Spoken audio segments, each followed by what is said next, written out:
Hello mga boss, kumusta? Ito na naman China, magaling talaga sila mag-divert. Ibig kong sabihin, nakapokus kasi tayo sa West Philippines kung saan ang mga pangyayari dyan. Mga pambubumba at yung matindi pa dyan, yun ang coral reef natin dyan sa West Philippines ay nasisira. Sila lang naman mapupwede nating pagbintangan dahil sila lang ang nag-umpok-umpukan dyan katulad ng mga militia vessel nila. Tapos napabalita na lang natin na nasisira na ang mga coral reef dyan, lalo na sa Russell Reef, yung nasisira dyan. Ngayon na naman, dinidivert nila ang mga pangyayari para mawala ang focus natin dyan sa West Philippine Sea. Pumunta naman sila dito sa kabila, napakalayo na yan. Minamapping nila ang Binham Rise.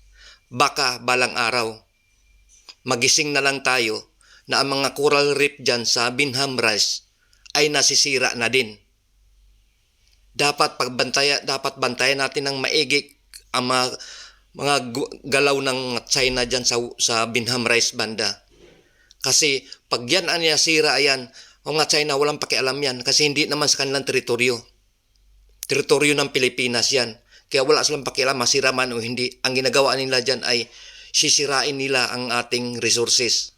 Minamapping nila kung ano pang mga resources nilang makukuha dyan sa ating teritoryo. Kaya kailangan nating bantayan talaga natin ang maigi yan dyan. Dahil dinadivert na nila papunta doon sa Binham Rise, malapit sa Binham Rise. Para mawala ang focus natin dito sa West Philippine Sea. Ang galing nila mag-divert. Pero ang sabi nila, napabalita, nabasa ko sa balita or narinig ko, napanood ko sa video, na itigil na daw ang false information ng Pilipinas. O di ba, nasaktan sila.